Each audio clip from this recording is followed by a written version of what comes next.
Salam Planters, selamat sore. Nama saya Stoy Lumban Tobing, peserta pelatihan PLDP Angkatan 31. Saya merupakan asisten QC kelapa sawit di PTPN 4 Regional 1, Kandir PTPN 4 Regional 1. Sore hari ini saya akan memaparkan terkait konsep manajemen bisnis di perkebunan kelapa sawit. Manajemen bisnis perkebunan kelapa sawit merupakan suatu proses terpadu yang mencakup perencanaan, pengorganisasian, pengarahan, dan pengawasan terhadap seluruh aktivitas operasional di lingkungan perusahaan ataupun di lingkungan perkebunan, dengan tujuan untuk mencapai efisiensi, produktivitas, serta keberlanjutan usaha. Manajemen ini menuntut pendekatan yang sistematis dan berbasis data agar seluruh sumber daya dapat dimanfaatkan secara optimal. Ada beberapa aspek penting dalam manajemen bisnis perkebunan kelapa sawit. Yang pertama, perencanaan strategis. Tahap ini mencakup penetapan visi, misi, serta tujuan jangka pendek dan jangka panjang dari usaha perkebunan.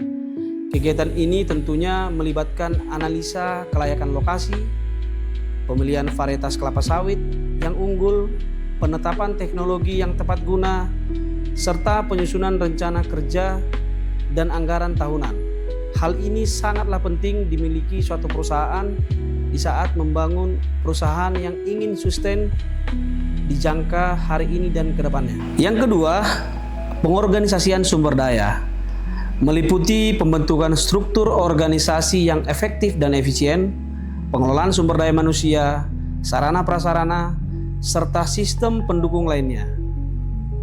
Pengorganisasian bertujuan untuk memastikan seluruh elemen operasional bekerja secara sinergi dan sesuai dengan fungsi dan tanggung jawab masing-masing.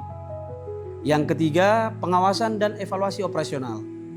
Kegiatan ini meliputi rutinitas terhadap proses budidaya tanaman, pemeliharaan tanaman, kegiatan panen, serta pengolahan tandan buah segar.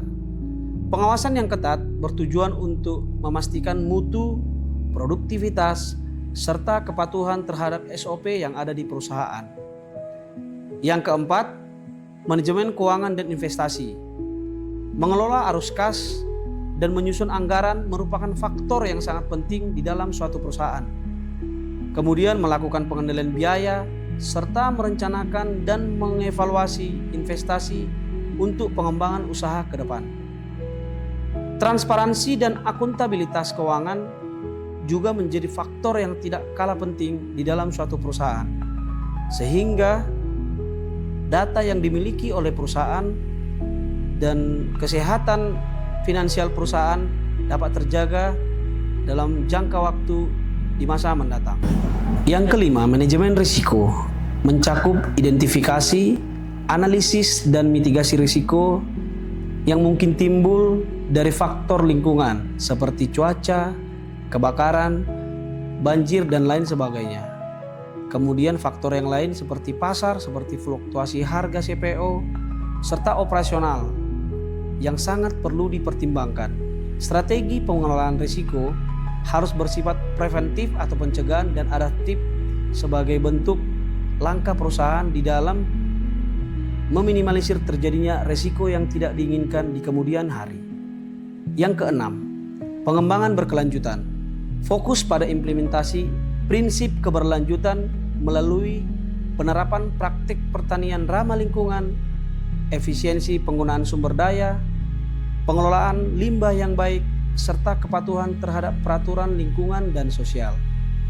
Termasuk di dalamnya adalah upaya untuk mendapatkan sertifikasi keberlanjutan seperti ISPO dan RSPO. Demikian modul bisnis perkebunan kelapa sawit yang bisa saya sampaikan sore hari ini. Semoga bermanfaat untuk kita semuanya. Selamat sore dan